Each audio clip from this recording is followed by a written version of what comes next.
pronto, já voltamos. Olá, compulsivos, estamos de volta para mais esta quarta-feira, eu sem voz, mas com muita disposição de fazer mais um programa. Hoje a gente já começa com uma notícia que eu ouvi no caminho de outra rádio, muito bacana, que eu não sei se vocês falaram por aí, mas aí eu sentei e quero adicionar. A notícia é que o Iron Maiden se tornou convidado de honra da Argentina. Fui ler um pouquinho melhor e eles são, na verdade, convidados permanentes, honorários da Argentina. Foi feito junto da Câmara do Senado deles e juntaram com mais fãs e gravadoras e bandas de heavy metal. E esse conglomerado decidiu que eles eram um amálgama muito influente, unindo pessoas em todo o mundo e que eles representavam algo muito maior do que uma banda, assim sendo agora visitantes honorários daquele país. Isso vai acontecer hoje, a honraria acontecerá hoje lá na Argentina e vai ser televisionado pela TV Câmara dos caras. Então, quem quiser aumentar a audiência da Argentina, apesar de a gente ter um pouquinho de briga com Los Hermanos, eu devo admitir que estou com um pouquinho de dor no cotovelo, sabendo que eles tomaram um passo à frente num reconhecimento importante. Iron Maiden, que é uma das bandas mais empreendedoras, e por isso me importa tanto falar isso aqui. É uma banda inglesa que adora o Brasil, que vive visitando o Brasil, que trouxe para cá e para muitos outros países uma cerveja. Em outros países eles já têm 5 marcas de cerveja, 5 modelos, né, de cerveja, além da The Trooper. E eles têm um avião que todo mundo conhece, que é o Ed Force One. Quem não conhece sabe agora que eles têm um jumbo que eles põem para trabalhar enquanto eles estão fazendo a sua turnê. Eles começaram a ganhar dinheiro com o próprio avião. O piloto, que é o próprio vocalista Bruce Dickinson, vai lá, pousa num país, num local como, por exemplo, São Paulo, e enquanto faz as pequenas tours por aqui, não foi o caso aqui, mas tem Rio de Janeiro, São Paulo, de vez em quando eles fazem também Salvador, Rio Grande do Sul, Porto Alegre, etc.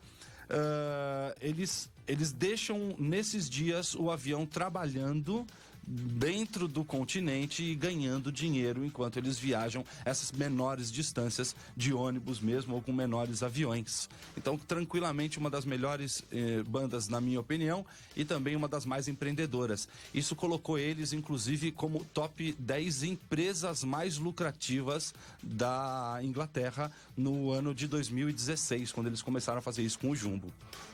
Iron Maiden é icônico. Icônico.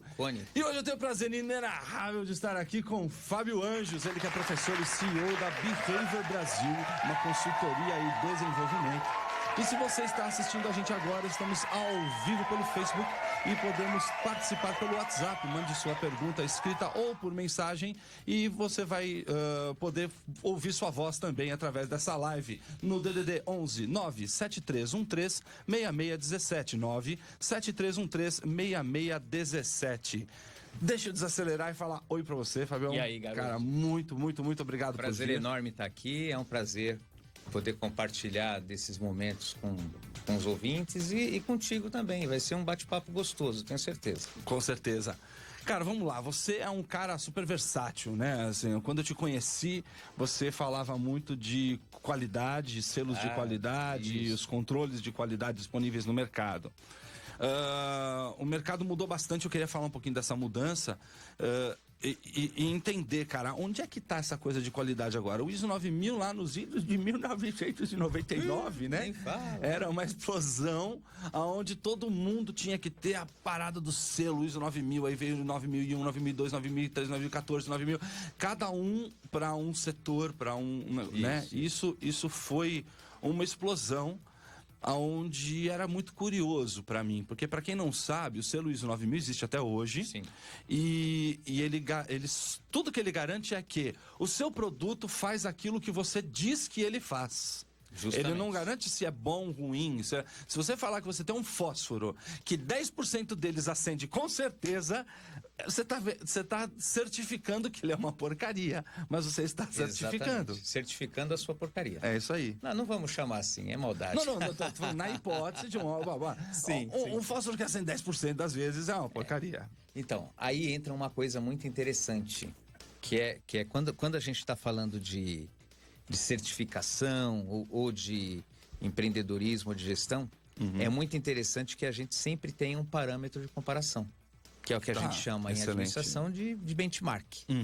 Então, se você comparar esses 10% de eficiência com uma empresa que tem 90%, de fato é uma porcaria. E aí você precisa entender onde é que você insere seu produto, qual é o mercado, qual é o público. Então entra de novo aquela história dos 4 P's do marketing, enfim, né? Mas hoje, só qualidade não é o suficiente.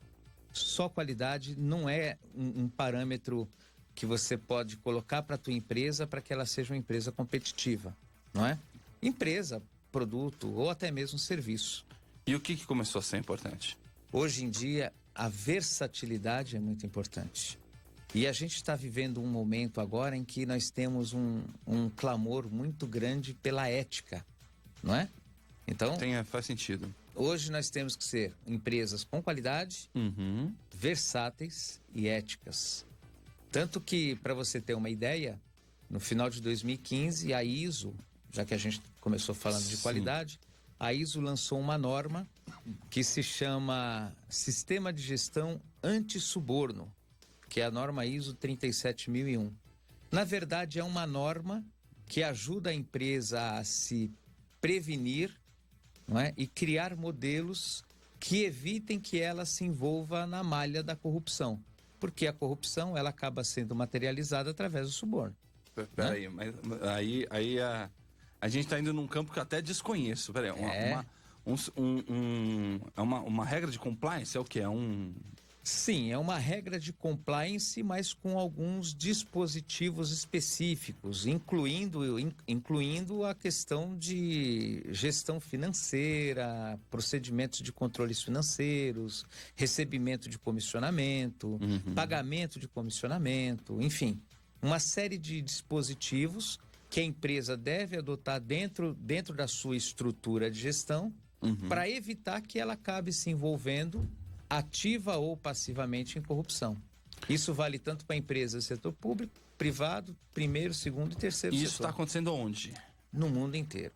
Mas aqui não. Aqui no Brasil, sim. Mas aqui no Brasil, o que acontece? Infelizmente, o Brasil ele sempre tem um delay, ele sempre demora um pouquinho mais para seguir as tendências mundiais, tá? E para você ter ideia, a primeira pessoa a ser certificada no Brasil, nessa norma, né, um profissional que tem habilitação para implementar esse modelo dentro de uma empresa, era um profissional do departamento financeiro de uma agência de publicidade. Nossa. Porque as agências de publicidade são muito suscetíveis a esse tipo de ação, né, ou de proposta de corrupção, ou de pagar uma propina aqui, uma propina acolá e de repente se envolver com o comprador. Então, veja, uma empresa que não tinha nenhum viés público, diante de tudo que a gente viu com Lava Jato, Petrolão, Mensalão, etc, foi quem começou a preparar a sua equipe para se adaptar a essa nova tendência. Né? E agora, grandes empresas já estão buscando esse tipo de qualificação ou de estratégia para se protegerem do envolvimento com corrupção. E aí, de novo, de forma ativa ou passiva, né? É tão verdade que eu tenho uma agência de publicidade há 13 anos agora, né? E quase 13 anos. E comigo aconteceu nos idos lá de 2009, assim. Não, talvez um pouco antes. Foi na primeira Campus Party, acho que 2006, a primeira Campus Party. Sim. Que teve. Teve um grande stand de uma empresa, que não vem ao caso, e eles estavam com um problema com as máquinas e os jogos, e a gente já estava com os nossos stands prontos, e um dos stands que eu estava tinha colocado computadores e jogos, fui lá oferecer socorro. Ofereci porque eu vi colegas desesperados, sabe? E aí, quando eles me perguntaram o preço, eu me lembro que eu falei, putz, eu vou botar a famosa taxa de urgência. Então, para você ver, é por isso que a gente é suscetível, porque os nossos preços são flexíveis, sabe? Então, o que eu tinha cobrado de um cliente para fazer ali 30 máquinas e eu cobrei na ocasião 10 mil reais, eu virei pro cara e falei 15. Ele coçou a cabeça, ligou para uma pessoa, 2, 3, e falou assim, mas você vai entregar isso a tempo? Falei, vou. Provei para ele, mostrei o método, né? Falei, então tá bom, então pode fazer. E aí, eu fiz, eles me pagaram, e o cara pegou e falou assim, no final, quando tava tudo rodando, o chefe chegou e falou, você que fez, por que tão barato? Pois é. E então, você tava eu achando, exatamente, eu coloquei 50% em cima do meu preço, e esse cara me perguntou, por que tão barato?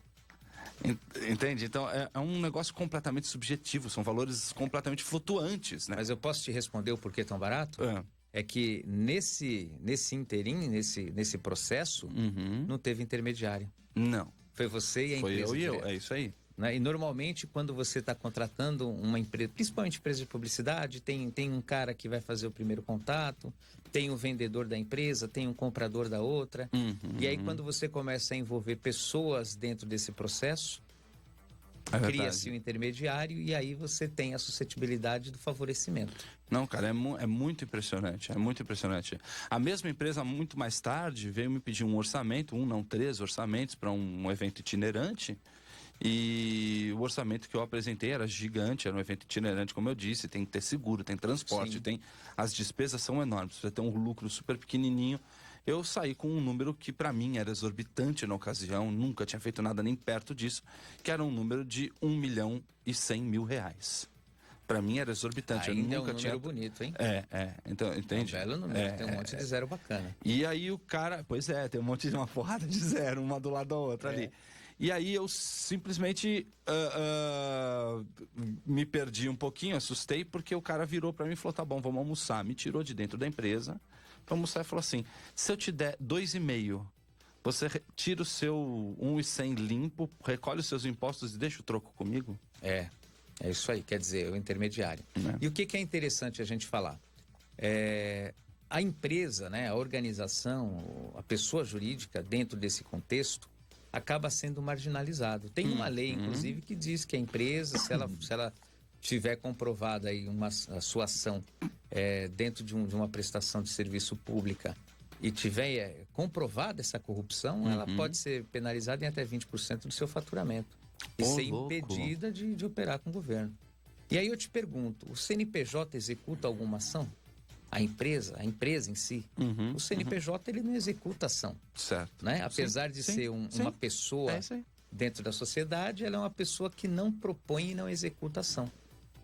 As pessoas que estão lá dentro da empresa que acabam executando, e muitas vezes essas pessoas acabam comprometendo uma empresa sólida, com tradição no mercado, existente já há muitos anos, e com um monte de funcionários, ou seja, um monte de gente que depende dessa empresa para sobreviver. E a ação incoerente ou incompatível de uma ou mais pessoas podem comprometer totalmente a organização. E eu que tenho uma pequena empresa, ouvinte aí que tem uma pequena empresa, como eu, que a gente tem 3, 4, 5 funcionários, a gente flutua entre 3 e 5 pessoas que estão à nossa volta, mas que isso pode acontecer. Sim. Quem garante que o cara não vai fazer? O cara tá na rua, ele pode receber uma propinazinha aqui, uma ali. Tá? Exatamente. O que a gente pode fazer, assim? Onde que eu começo a pesquisar? Essas leis novas, essas formas novas, onde eu encontro, cara? Eu costumo dizer o seguinte, a primeira coisa que a gente tem que fazer é procurar ter o nosso negócio na mão. Ou seja, você tem que gerenciar o seu negócio. Então, quem está numa posição estratégica dentro da empresa precisa se entender dentro do negócio e saber que o seu posicionamento tem que ser estratégico e não operacional. Tem que trabalhar menos e gerenciar mais. Saber realmente o que está acontecendo dentro da empresa. Esse é o primeiro passo. Certo. Não é? O segundo passo é você adotar essas medidas propostas pela própria ISO. Ao contrário do que muita gente pensa, ISO não é inovação. Nunca foi. Nunca foi. ISO nada mais é do que um conjunto de boas práticas que são compiladas num único código, num único volume, não é? E práticas que são reconhecidas, ou seja, alguém já fez, já testou e tem garantia de que essas práticas dão certo. Então, para você se prevenir é ter o seu negócio à mão e, como segunda etapa, é adotar esses mecanismos, esses requisitos que são propostos pela ISO 37001. Essa norma ela é vendida pela BNT. Então existe lá o site da ABNT, não quero fazer propaganda da ABNT, mas é o caminho. Quem tá né? lá, É o quem caminho. tá lá, tudo bem. Então você entra lá na ABNT Catálogo, pesquisa a norma ISO 37001 e a norma está disponível para você fazer a adquirência e aquisição. Você adquire a norma e pode implementar esses requisitos na sua totalidade ou em parte na sua empresa. Se o seu objetivo for melhorar a gestão, sugiro que você implemente na sua totalidade. Isso não quer dizer que você seja obrigado a se certificar ou certificar a sua empresa. Mas as normas estão lá e podem ser seguidas e usadas da melhor maneira. Exato. É um conjunto de boas práticas. Então, nada impede que você utilize-as. Tá? Cara, e num momento que a gente está vivendo, assim, eu fico... Todo mundo gosta de fazer a gracinha aí e falar mal dos novos coachings, né? O coaching disso, coaching daquilo. Porque realmente, como toda febre faz-se uma bolha, a gente tem um bom profissional e aparece uma porrada de mau profissional aproveitando uma onda para tirar um dinheiro, né? Isso então, é normal. Isso é normal. Em todas as áreas. E estamos vivendo esse momento. E com tanto marketing digital, com tanta coisa falando fora, falando alto, tantas agências produzindo uma imagem para sua empresa, o quanto você acha que a gente começou a consumir imagens e impressões e não produtos e verdades? Totalmente verdade isso que você falou. A gente consome imagem mesmo. Você acha que sempre foi assim ou a gente está cada vez mais desse jeito? Cada vez mais induzidos a sermos assim. Por quê? Porque hoje a imagem da empresa, ela acaba sendo deturpada, né? A empresa muitas vezes perde a identidade por causa de uma campanha ou de uma tendência, né? E as empresas estão sempre em busca do seu cliente, estão em busca do seu público. E muitas vezes ela se perde nesse contexto. Muitas empresas têm realmente problema de identidade nessa busca pelo cliente, né? É mesmo, e às vezes acaba esquecendo qual que é o teu cliente, na verdade, qual que é o teu público-alvo. Muitas vezes esse conceito de público-alvo acaba se perdendo. Com certeza. Né? E isso se perde porque as empresas cada vez mais estão preocupadas com o tal do EBITDA. O EBITDA. Com lucro, é lucro operacional, é isso que a empresa quer. Não é? E aí, de novo, eu sempre faço questão de tocar nesse ponto. Quem executa ações dentro da empresa são pessoas. E a pessoa que está à frente de uma organização precisa entender realmente qual é o propósito dessa organização. E quando você está dependendo de prestar contas para um investidor anjo, a gente está num momento muito grande dessa coisa de startups e investidores anjos e pool de investidores e tem até investimento coletivo, né? Sim. Sites de investimento coletivo, onde todo mundo coloca... Os tais dos crowdfundings. Crowdfunding, mas não só o crowdfunding, tem sites de empréstimo mesmo. O cara pega, vai lá, cada um deposita 500 conto e o site resolve em quem que vai... Quem vai tomar o dinheiro emprestado. Quem que vai pegar os seus 100 mil, 150 mil daquelas 400, 500 pessoas ali de baixo e você vai receber o seu share, né? Assim, a gente impessoalizou total, assim, a gente começou a olhar o que o dinheiro pode me gerar de dinheiro. Você não está mais olhando quem é que está lá na ponta produzindo isso e nem com qual intenção. Joia, eu vou aproveitar o gancho. Né? Você me apresentou como professor, lembra? Sim. Eu sou professor universitário, amo o que faço. Trabalho realmente por amor, né? Tenho muito amor. E o que acontece hoje, por exemplo, com educação? As principais universidades privadas, elas têm atrás de si um grupo empresarial.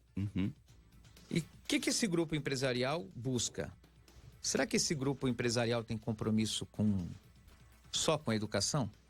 Não, não necessariamente, né? Você tem investidores. E todo mundo está atrás de dinheiro. Ninguém abre uma empresa... Exatamente. Quer dizer, algumas pessoas abrem uma empresa filantrópica, vamos assim dizer. Pois é, né? mas precisam viver também. Mas precisam viver e precisam pagar as contas e precisam tirar algum. Exatamente. Então, veja, hoje a busca é pelo resultado. E quando você começa a buscar só resultado, os propósitos ou os objetivos mais românticos, eles se perdem. Isso é fato, não é? E você precisa ter realmente muita serenidade e você precisa entender qual é o caminho que você está propondo para o teu negócio. Sim. Se você quer ter um negócio seu, alinhado com a tua cultura, alinhado com os teus princípios, você precisa tomar muito cuidado com quem você coloca para investir no teu negócio. Isso. Né? Quem vai ser teu sócio, né? E quem vai ser teu parceiro, não é? Muito cuidado. Agora, se o seu objetivo for grana, meu amigo, o caminho é esse. Vai atrás de um investidor anjo, vai atrás de um pool de investidores e vai ganhar dinheiro. Mas você não pode reclamar, de repente, de que tua empresa está perdendo identidade. Ou que esses investidores estão fazendo com que o teu propósito inicial se perca. Acho que uma das grandes coisas quando você tem um investidor é ter também lavrado em contrato certinho quem é que toma as decisões, os posicionamentos e os caminhos da empresa. Exatamente. Né? Exatamente. Embora o cara tenha grana, com certeza esse contrato vai contar com os dois lados, como quem decide, quem atua, quem resolve, e ao mesmo tempo o quanto de grana o cara espera ter de volta. É o retorno, né? Retorno porque sobre o ele também não está está pondo dinheiro só porque ele é bonzinho. Claro que não. Né? Agora, essa questão de contrato, ela é muito séria dentro de uma gestão empresarial. Não é? E aqui no Brasil, as empresas têm o hábito de não colocarem as coisas no papel. É comum. Aliás, aqui no Brasil, nós temos uma estatística aí do Sebrae que diz que 40% das empresas deixam de existir antes de completarem 5 anos.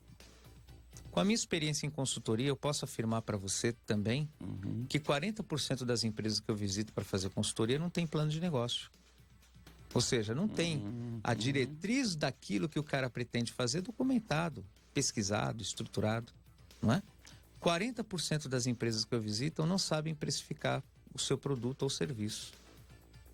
Como é que vai obter sucesso desse jeito? Né? E contrato é a mesma coisa. O contrato, ele protege ambas as partes. O contratante e o contratado. Então, é muito interessante que, no caso de uma busca ou uma abertura de capital, mesmo que seja extraoficial, tá? Abrindo parte do teu capital social para um novo investidor, é importante que você determine realmente como é que vai ser feita a gestão e quais são os retornos esperados e em qual período que esse retorno vai ser concretizado. E por que você acha que tanta gente não tem um plano de negócio, cara? Aí é simples de responder. Eu respondo essa pergunta com muita facilidade. O brasileiro, ele é um dos povos mais empreendedores do mundo. Sim. Mas ele não foi formado, criado para empreender.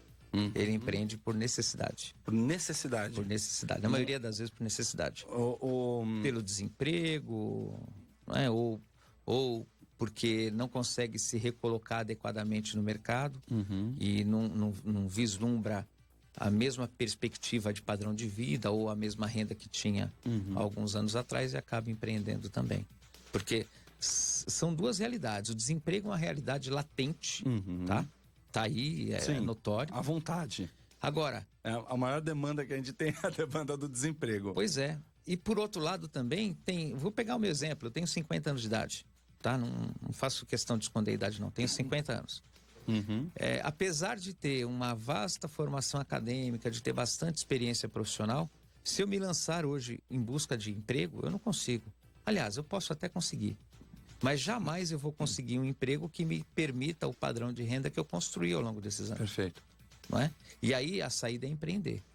Bacana, eu trabalho com gestão de negócios e consultoria há muitos anos, há muitas décadas, aliás. Para mim é mais fácil. Não é que é fácil. Veja, não é fácil. É um pouco mais fácil. É um pouco mais fácil. Agora, e aquele profissional que não teve oportunidade de estudar, não entende nada de gestão, não entende nada de finanças? Como é que ele consegue se lançar para o mercado empreendedor e ter sucesso?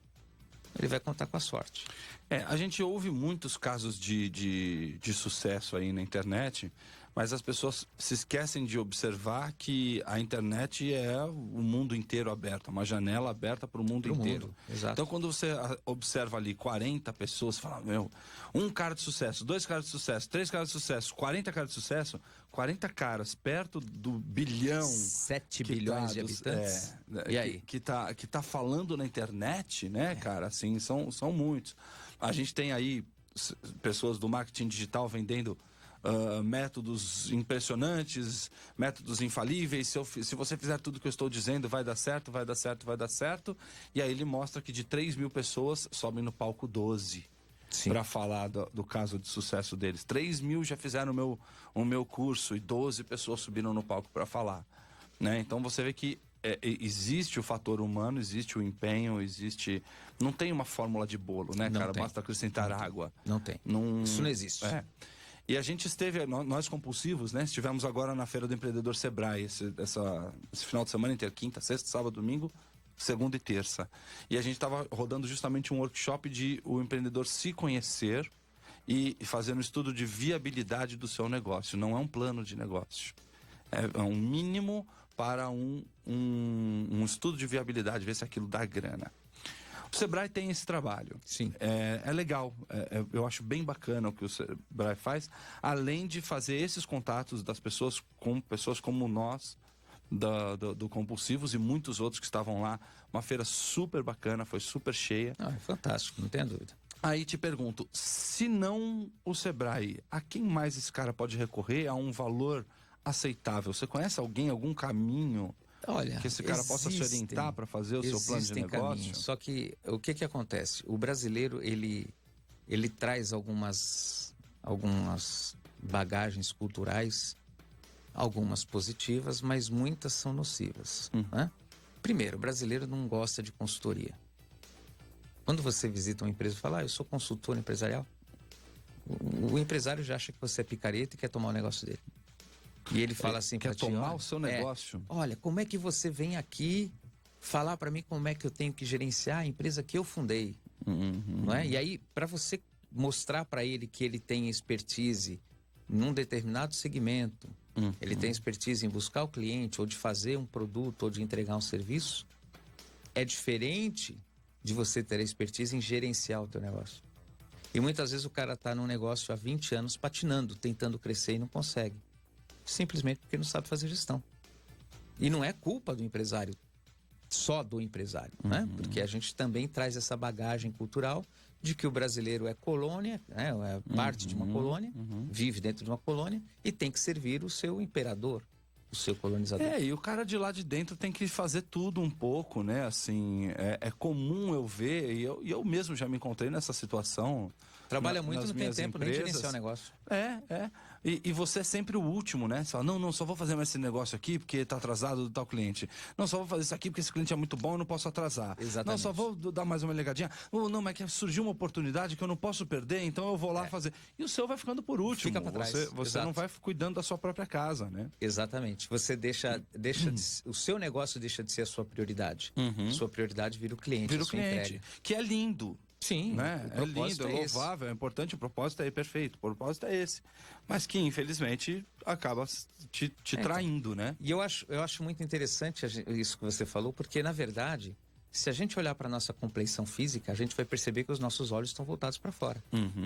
Ou seja, o ser humano, aliás, né? Eu não conheço nenhum outro ser que tenha os olhos voltados para dentro de si.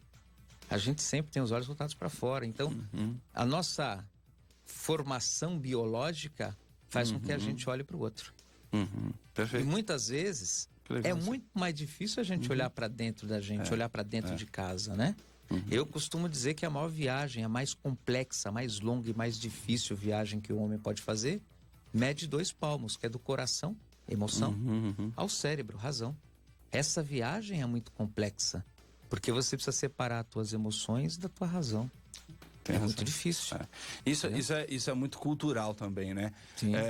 Convoco a todos aí para fazer o teste. Assiste filmes agora. A Netflix, por exemplo, tá muito rica em filmes orientais, né? A gente tem muita coisa vinda do Oriente agora no Netflix. Então vale a pena conferir. Olha que curioso que vocês vão notar que algumas pessoas, principalmente os hindus, alguns indianos, algumas regiões na Índia e alguns chineses, quando fala um com o outro, pega e fala assim, como é que você pode fazer isso comigo? E a gente aponta onde? Quando você fala, como é que você pode fazer isso comigo? E você bate no peito, você aponta pra si, você aponta pra onde? Pro seu peito. Você aponta pro seu coração. É isso que o brasileiro faz, é isso que o espanhol faz, é isso que o mexicano faz. Quando você vai pra China, quando você vai pra alguns lugares da Índia, ele pega e fala assim, olha pra minha cara, como é que você faz isso comigo? Ele aponta no meio dos olhos, ele aponta na cabeça dele. Razão. né? E isso é uma cultura muito diferente e isso mostra como é que esses países têm se desenvolvido de uma forma diferente dos demais. Sim. Né? Porque o brasileiro ele tem muito essa coisa de empreender na emoção. Eu preciso cuidar mais da minha mãe, preciso de mais tempo livre para ficar em casa, eu vou fazer tal coisa. Eu nunca vou conseguir emprego, porque eu já tenho 50 anos e a gente sabe que não vai, né? Eu não vou mais conseguir, não sei o que. A gente, ou então, eu amo dar alegria para as pessoas, dar tranquilidade, eu vou abrir um salão de beleza porque eu gosto de ver as mulheres bem arrumadas, tal. É sempre um amor envolvido, né? É sempre uma emoção envolvida. E a análise racional, que é a gestão, acaba ficando para trás. É aí que a coisa pega, né? Porque não é só emoção. Tem a parte chata. Para muita gente, eu, por exemplo, gosto, tudo bem. Para muita gente, gestão é chato. Gerenciar é chato. Entendeu? E nós não fomos criados... Eu sou um desses, eu odeio gerenciar. Nós não fomos criados para isso, David. Sei que é obrigado, ok, aprendi, estudei. Exato, mas aí, odeio aí fazer. É que tá. Lá na universidade, a gente gosta de trabalhar com uma palavrinha composta de 3 letras, que é a tal do chá. Chá significa competência, habilidade e atitude. Não adianta você ter competência, aprender algo, treinar para adquirir habilidades e não ter a atitude de aplicá-las. Aplicar todo esse conhecimento e essa habilidade que você adquiriu através do treino, através da prática. Percebe? Então, nós temos uma bagagem cultural, que é a bagagem do levar vantagem, né? A tal da lei de Gerson, do jeitinho brasileiro, e de fazer tudo do jeito mais fácil. O jeito mais fácil não quer dizer que seja o melhor. Então, quando a gente consegue determinar, se conhecer e determinar quais são as suas competências, as suas qualidades e também as suas deficiências, ou às vezes não é nem uma deficiência, mas é algo que eu simplesmente não gosto de fazer, mas sei que tenho que fazer, eu vou procurar aprender. Aí é que está a diferença, é a atitude. Pô, eu não gosto de fazer isso, mas eu preciso fazer, então eu tenho que aprender a fazer. Não é? Legal, é isso aí mesmo. E é isso e de preferência aprender a gostar de fazer aquilo ali que você precisa fazer. Pois é, mas existem formas de você aprender a gostar de algo que você não gosta, né? E eu costumo sempre dizer o seguinte, você tem que associar aquilo que você não gosta a um propósito positivo para você. Perfeito. É algo que você acredita que vai te ser bom e vai te agregar valor.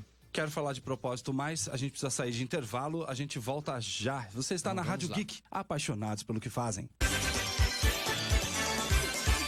Escuta, agora é hora de faturar. Vamos para os nossos comerciais. WhatsApp da Rádio Geek. 11 97 313 6617. E aí, pessoal, aqui é o Caio Catarino e toda terça-feira às 5 horas da tarde vocês podem ouvir ao vivo o Anime Station, com todas as discussões sobre anime da semana para você ouvir aqui na Rádio Geek. Rádio Geek, apaixonados pelo que fazem.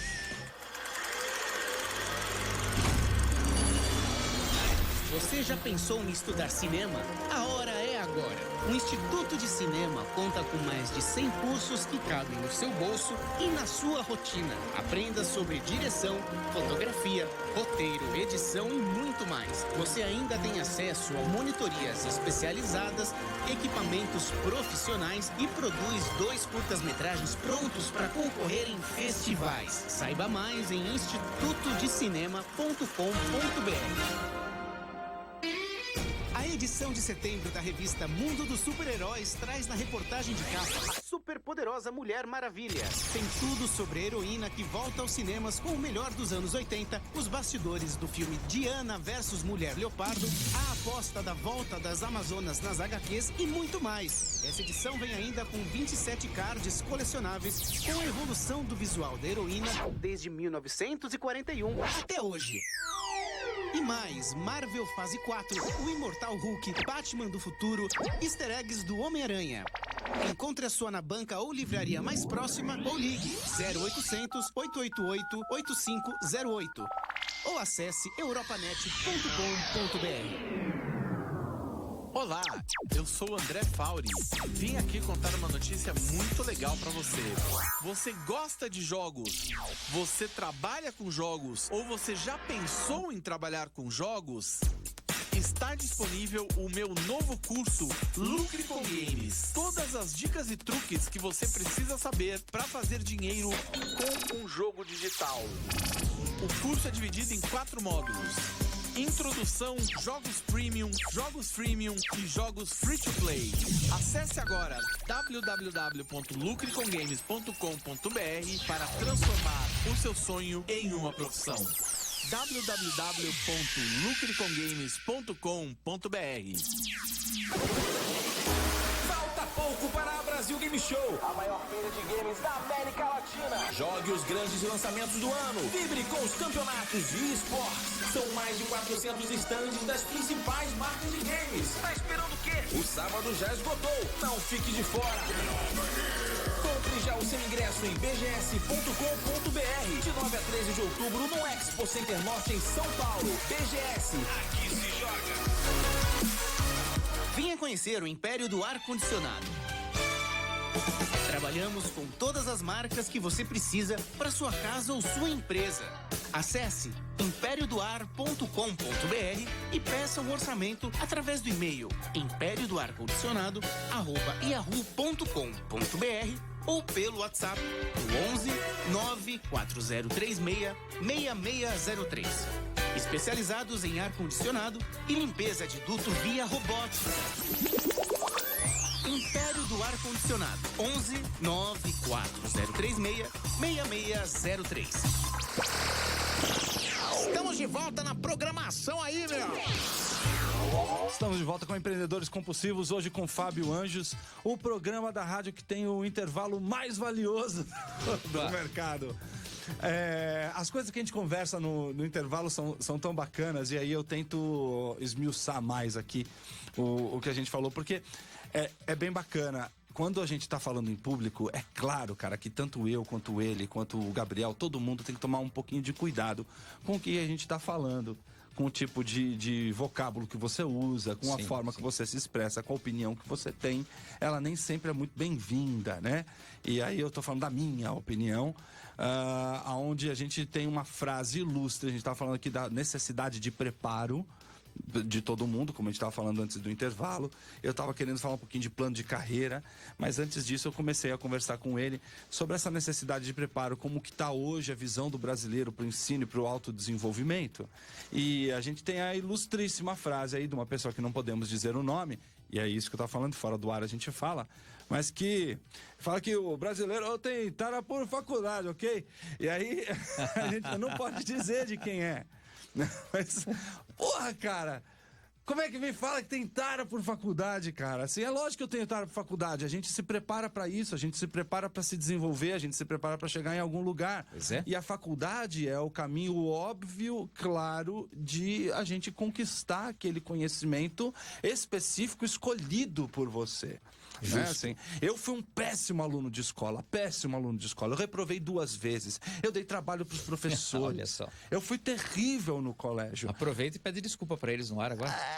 Desculpa pra alguns, né? Porque tinha uns outros bem filho da mãe também. Agora, quando eu entrei na faculdade, quando eu escolhi meu curso, entrei na faculdade, no meu primeiro ano, eu repito isso quantas vezes precisar. Se bem que aqui no ar, é claro, que não é pra contar vantagem, não. Eu me senti na obrigação de me preparar, porque eu escolhi, eu estava fazendo o que eu queria. E minha nota mais baixa no primeiro ano de faculdade foi 9,5. Pois é. Entende? Porque era minha obrigação aquilo, não porque eu era CDF, não porque era da pesada, não. Eu era o típico péssimo aluno que reprova, mas não na universidade. A universidade é a escolha que você fez pro teu futuro. É isso aí. Entretanto, eu queria falar o outro lado. Que assim, as faculdades estão começando a entregar o mínimo produto viável. Sim. Não todas. A maioria. Mas uma grande quantidade de universidades está entregando coisas terríveis. Fatos, coisas que me contam. Assim, um ouvinte me contou que ele, numa ocasião, em outro programa, ele mandou aqui que, numa ocasião, ele estava fazendo uma universidade X de sociologia, e então uma pessoa escreveu, eles estavam lendo um texto onde dizia assim: cansado da discussão, ele partiu da... Não, cansada da discussão, ela partiu da boca pro pau. E os alunos foram reclamar na coordenação que a professora estava dando o texto sobre sexo oral. Meu Deus. E a coordenação acatou e dispensaram o professor. Meu Deus. Com o texto impresso, cara. Meu Deus. Sabe, a gente Acontece. Não, é absurdo. É absurdo. Assim, não vem ao caso. Alguns culparam a igreja e a fé da pessoa que iniciou, mas não interessa, cara. Isso se prolonga de uma maneira, né? Onde a gente está tendo um ensino cada vez pior nas universidades, cada vez mais no nível do medíocre, no nível do mínimo. Sim. Né? E isso me assusta. Eu, por exemplo, abri uma escola de design, onde a gente ensina tecnologia no mínimo de tempo possível, com o máximo de conteúdo, para ensinar poucas pessoas por vez, porque eu não acredito que o ensino técnico seja suficiente dentro de uma universidade hoje. Não é. Da maioria delas. De novo, da maioria delas. Existem excelentes universidades no Brasil, existem excelentes faculdades no Brasil, mas elas são uma minoria, elas são um bônus, uma coisa magnífica que a gente tem lá isolada. Aliás, você me permite fazer um adendo nisso que você disse? Por favor. Acho que dentro de uma universidade, você encontra várias universidades. Dentro de um único grupo, você encontra, em alguns momentos, uma excelente universidade, em outras, uma universidade medíocre. Momentos ou cursos? Eu acho que é melhor a gente usar a palavra momentos. Momentos mesmo. Por quê? Porque isso depende muito do comprometimento do professor. Não é? Se o cara está dando aula na universidade, ele tem formação acadêmica. Mas será que sua formação acadêmica é suficiente? Será que a remuneração é suficiente? É adequada. É adequada? Será que a experiência de mercado desse profissional é compatível com o que ele tenta passar para os seus alunos? Será que a motivação que ele traz para a sala de aula é coerente com o que o aluno está esperando dele? Exatamente. Eu estive, como eu falei, com os compulsivos esse final de semana, e muitos somos professores universitários. Um deles estava lá com alguns alunos, né? Alguns 30 alunos dentro da feira. Bacana, né? hein? Bem bacana. Bacana. E foi uma universidade que deixou. Ele dá aula em 3 universidades, da mesma rede. Uma unidade deixou e a outra não. As outras não. As outras 2, né? No caso, não. Você vê, quer dizer, são várias universidades dentro do mesmo grupo. E às vezes, dentro da mesma escola ou da mesma faculdade, né, da mesma nomenclatura, você encontra professores que fazem com que o aluno saia da sala de aula motivado e acreditando realmente que ele é capaz de planejar o seu futuro, escrever o seu futuro e mudar a sua realidade. E tem outros professores que fazem com que o aluno saia da sala de aula se achando o cocô, aliás, a mosca do cocô, do cavalo, do bandido. Ele não serve para nada, não é? Acontece isso. Acontece sim. E eu falo muito, cara, quem faz a sua faculdade é você, cara. Não interessa o que é que aconteceu, assim. Na pior faculdade do planeta que você entrar, ela vai te entregar, no mínimo, a ordem correta de você aprender alguma coisa e se desenvolver naquele assunto. Um programa. No mínimo, um programa decente. Exatamente. Né? Porque esse sim é regulamentado por órgãos competentes, esse sim... A pior do mundo ainda terá copiado da melhor do mundo. Exatamente. Porque a pior do mundo que não sabe fazer, vai pegar na internet o programa da melhor do mundo para dizer que o seu é igual. Perfeito. Né? Então, na pior das hipóteses, você tem isso. O que me leva a um ganchinho da gente pensar na gestão da carreira. Quanto que eu posso gerenciar minha própria carreira do jeito que eu devo gerenciar meu próprio curso de universidade? 100%. É mesmo? 100%. Mesmo quando a minha empresa me detém? Porque assim, vamos falar um pouquinho de pessoas que estão empregadas e não de pessoas que geram seu próprio emprego. Sim. Porque muito empreendedor, na verdade, está descolando um emprego para si. Sim. Né? Ele não está gerando emprego, ele está descolando. Temos o MEI aí que não me deixa mentir sozinho. Exatamente, né? E na maioria dos casos o MEI presta serviço para um único pagador. Se eu pudesse... É isso aí, Se eu pudesse parar para pensar no que eu tenho que me desenvolver, de como eu devo me comportar para gerir minha carreira. Primeira coisa, né? O empresário, empreendedor, empregado, o profissional precisa aprender a se enxergar como um produto. Ponto. Legal. Somos um produto. Bem bacana. Se eu sou um produto, eu preciso olhar para mim como um produto, então eu preciso ter uma boa embalagem. Eu preciso ter conteúdo. E eu preciso estar na prateleira do mercado em que eu seja visto. Não é? Senão não adianta nada. Ok? Para eu ter uma boa embalagem, eu preciso ter um dress code, né? um estilo de vestimenta que tem a ver com o negócio que eu realizo. E aí não é questão de preconceito, não tem nada a ver, não é? Lógico, se você for analisar, por exemplo, um profissional do mercado financeiro, ele tem um código de vestimenta que é inerente a esse mercado. Quem trabalha com entretenimento tem outro, não é? E aí, dentro do entretenimento, outros milhares de códigos diferentes, ok? Então, a gente precisa entender o seguinte, a minha embalagem tem que estar alinhada com o meu propósito de negócio. Ponto. Legal. Ok? Por exemplo, você compraria um refrigerante na embalagem de sabão em pó? Nunca. Nunca. Ok? Então, você tem que ter uma embalagem adequada ao teu propósito de negócio. Segundo, você tem que ter conteúdo. Você pode até comprar um sabão em pó de péssima qualidade, mas eu duvido que você compre de novo. É isso aí. Não é? Então, a embalagem é importante, mas o conteúdo é fundamental. Ok? Perfeito. Então, a gente precisa ter conteúdo, a gente precisa saber que o que eu vou entregar para o mercado está alinhado com o que o mercado espera de mim. Perfeito. E terceiro, eu preciso mostrar esse produto. Não é? Então, o mercado tem que saber onde me achar. Onde é que eu encontro um produto com boa embalagem e com qualidade? Ok? Então, a gente precisa trabalhar essa questão. E qualidade, conteúdo, é desenvolvimento, é estudo, não é? É pesquisa, não é? Às vezes autodesenvolvimento, não é só você esperar o que a universidade vai te trazer. Perfeito. Não é? No Brasil, infelizmente, as pessoas elas não olham para essa questão do desenvolvimento pessoal para ser um bom profissional. Não é? Então, pouca gente investe, por exemplo, em certificação no Brasil. Pouquíssima gente, não é? Europa e Estados Unidos é muito importante você se graduar, é muito importante você se desenvolver com uma pós-graduação, um curso de extensão, e é extremamente importante você ter certificações na sua área de atuação. O que é uma certificação? É um organismo, uma empresa, não é? Que não tem nenhuma relação contigo pessoalmente, que atesta para o mercado, empenhando o seu nome, de que você é bom no que você faz. Isso é importante mesmo. O problema é que a gente está num país onde também as pessoas abusam disso. Eu vou tomar, por exemplo, a certificação Google, onde houve um determinado momento da minha carreira em que o Google chegou a oferecer a certificação graciosamente. Você ia lá e fazia online graciosamente. E existiram eventos organizados pelo Google onde você pagava pelo evento, eles eram presenciais, e aí obviamente tem um custo.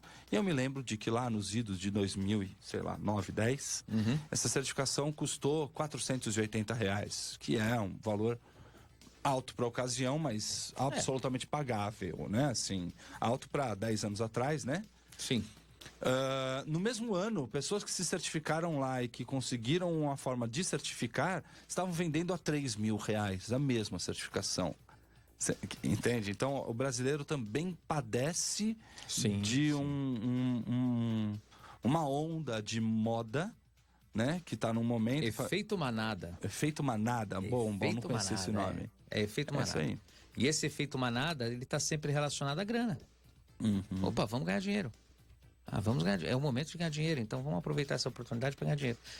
Foram assim com as paletas mexicanas, que de mexicanas não tem nada. Sim, né? sim. As barbearias, as tabacarias, enfim. Ainda estão, né? Agora o narguile continua crescendo, as barbearias, você chuta uma moita, sai 3 barbeiros. Exato. E isso, por que a gente chama de efeito manada? Porque são negócios que, para que eles se sustentem, você tem que ter boa qualidade do produto / serviço, você tem que ter boa gestão, não é? Então o cara tem que conhecer seus custos, tem que saber precificar, tem que conhecer seu mercado, tem que estar inserido numa boa praça, senão não vai sobreviver. Sobrevive enquanto é moda. E depois que deixar de ser moda? Barbearia é algo que tinha na minha infância. Sim. Né? Quando eu era garoto, a gente cortava o cabelo no barbeiro. Sim. Né? Voltou agora. É que aí se soma, né? É legal quando a moda também influencia um hábito novo. Sim. Né? Uma coisa é a moda da paleta mexicana. Quando cansa, acabou, e como acabou mesmo, né? Sim. A barbearia, ela vem de encontro a um novo momento onde o homem pode ser mais... como é que eu posso dizer? Ele pode... O pessoal hoje chama de Metrosexual? Já não é mais, eu sei lá também. Mas qual é começou... o nome. Gabriel, você tem um nome pra isso aí? Esse comportamento de quem faz muita barba? Você que é um cara barbudo? Modinha. Então, mas é uma moda. Isso aí. Pois é. É um cara modinha, mas que de repente, eu ainda sou da moda antiga. Eu ainda vou no barbeiro a cada 45, 60 dias. Mas tem nego que vai de 15 em 15, igual as mulheres vão lá pra fazer a sobrancelha, as unhas, né? A vaidade começou a ser mais permitida entre os homens. O que é bom na barbearia, em termos desses negócios, manada, é que a barbearia, ela surgiu após uma mudança de comportamento. Legal. Não foi a barbearia quem ditou esse comportamento, mas os homens começaram a se olhar mais, a se cuidarem mais. O homem procura mais o médico hoje do que há 30 anos atrás, não é? Então, existiu uma mudança de comportamento que fomentou esse modelo de negócio. Agora, para o cara que tem uma barbearia, vai o recado: aprenda a gerenciar o seu negócio, porque ele não vai durar para sempre, né? Barbearias de 35, 40 anos atrás, que eu frequentava, muitas delas não existem mais. Não existe. Algumas ainda acabou. estão lá funcionando. Aquele cara que tinha uma pilha de revista pornô e ficava falando para as meninas que passavam na rua, esse cara está completamente ultrapassado. E ele é tratado, sei lá, acabou. Não tem. Entendeu? Então você precisa entender que, enquanto profissional, tudo aquilo que decorre das tuas ações são consequência de você, produto. Então, o teu negócio, ele tem que ter o mesmo conteúdo que você tem, a mesma qualidade, e ele tem que ter uma embalagem que agrade o público. Deixa eu só fazer um parênteses dizendo que realmente eu acho que essa mudança da barbearia é uma mudança boa. Porque eu era muito constrangido, ficava muito constrangido de ficar numa barbearia só falando baixaria, destratando pessoas e falando palavrão, né? Chegava-se ao nível de um exagero absolutamente desnecessário. Pois é. Mas o que a gente tinha antes era uma barbearia extremamente amadora, e é o que tinha. O que tinha. E muitas vezes o cara mal sabia cortar o cabelo e mal sabia fazer uma barba. Né? Quantas vezes a gente já não teve corte, né? Cortou o pescoço, cortou um pedacinho da orelha, porque o cara não sabia realmente trabalhar. Não é? E hoje a gente percebe que tem profissionais com bastante qualidade. É isso aí. E aí, você fez uma pergunta para mim agora há pouco, eu não terminei de responder. Deixa eu tentar responder agora. O que a gente tem que fazer? Existem maneiras da gente melhorar o nosso negócio gastando pouco?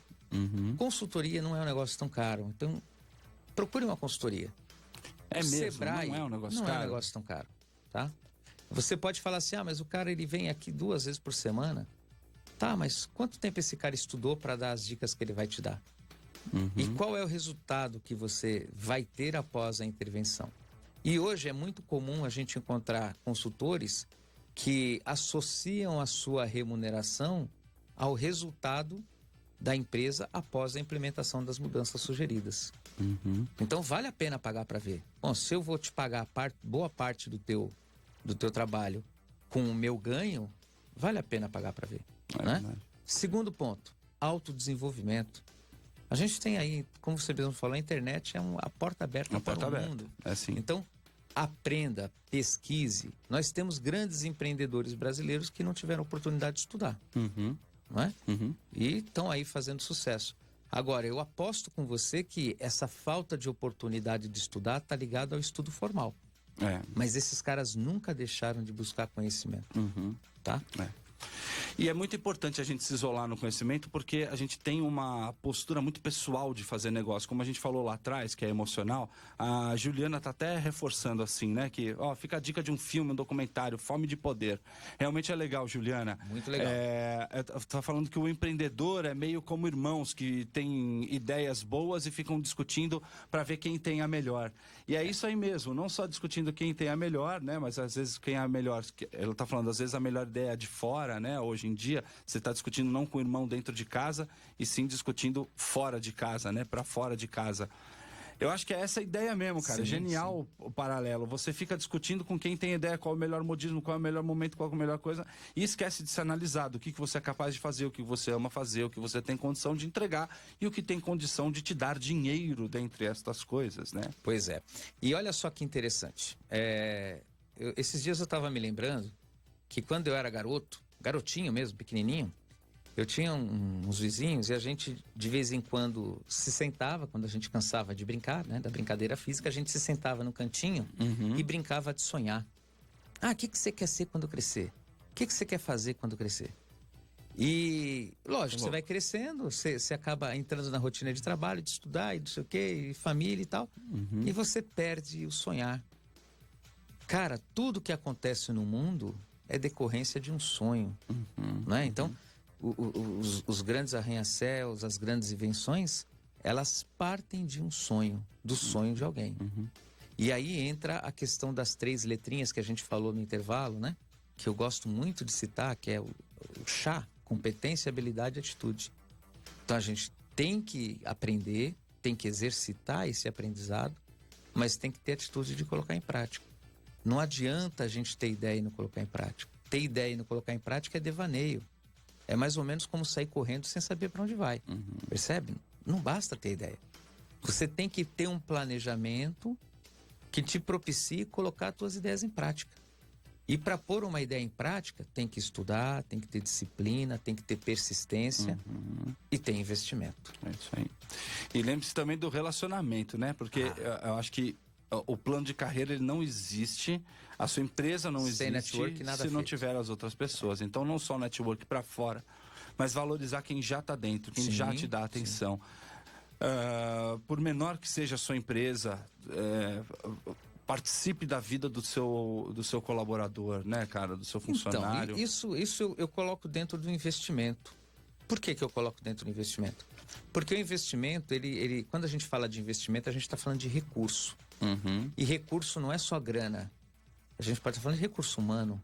Claro. E recurso humano, ele é prioritário em qualquer organização, não é? A gente tem que valorizar o recurso humano. Por quê? Porque as empresas passam, os governos passam, mas as pessoas não. Não, elas estão lá e elas vão embora e vão levar. Mesmo que elas vão embora, elas vão lembrar de você e vão levar a lembrança que tiveram de você. E a gente delas. Eu falo isso com tranquilidade. Eu tenho certeza que você, ao longo da sua trajetória profissional, você tem tatuado no teu coração o nome de muitos profissionais. Com certeza. De muitas pessoas que, de alguma forma, te ajudaram a crescer. E pessoas que eu ajudei a começar no mercado e que hoje me propõem novos negócios e me trazem coisas. Exatamente. Assim. Pessoas que não tinham nada de conhecimento, que eu gerei a primeira oportunidade de emprego para elas. E hoje elas são quem me geram oportunidades de negócio. Pois é, porque a vida é assim, é uma troca. Claro que é. E o recurso mais valioso de toda a organização, o ativo mais valioso, é o ativo humano, é o recurso humano. Não é? Se a empresa parar de entender a importância das pessoas dentro do teu contexto, ela vai morrer. Por quê? Porque o cliente final é uma pessoa. É alguém que vai consumir o produto ou serviço, não é? Quem entrega esse produto ou serviço para o cliente final é outra pessoa. É o teu colaborador ou o teu parceiro de negócio. Porque hoje esse conceito de colaborador está meio que morrendo, né? Como a gente falou, tem muito meio hoje que trabalha para um único empregador. É isso aí. Né? Ou seja, é um empregado disfarçado. A gente está encerrando, mas eu preciso te fazer uma última pergunta que a gente sempre faz. Que é a seguinte: o Empreendedores Compulsivos tem por símbolo um band-aid. E a gente fala que um empreendedor tem que ter cicatriz. Então tem o hashtag tenha cicatrizes. Cicatriz é o quê? Aquilo que te machucou, doeu, deixou uma marca. Se você cutucar, ainda dói, né? Que é uma cicatriz, é assim. Eu sei disso. Mas que te ajuda a não repetir aquele mesmo erro, né? Lições aprendidas. Qual a sua maior cicatriz na sua história empreendedora? Olha, eu tenho muitas cicatrizes. Aquela uma que te marca até hoje. Não ouvi o meu cliente interno, meu funcionário. É mesmo, cara? Isso eu aprendi. Na época ele não era meu funcionário, era funcionário da empresa para a qual eu trabalhava, mas era meu subordinado. Perfeito. Não é? E uma ocasião ele me cutucou assim numa reunião e falou: ó, eu posso te falar um negócio? E eu simplesmente ignorei. Não, deixa para depois. Deixa para depois você fala. E quando eu fui ouvir esse cara, eu percebi que ele poderia ter me salvo na reunião. Eu estava numa saia justa, o cara ia me salvar. E eu não ouvi. E por que você acha que você teve essa atitude lá naquele momento? Arrogância? Prepotência, claro. Porque é natural, né? Sim. Principalmente quando a gente é jovem e a gente começa a descobrir o mundo. O jovem já se acha sempre muito poderoso. É natural, é até hormonal. O hormonal, é natural isso.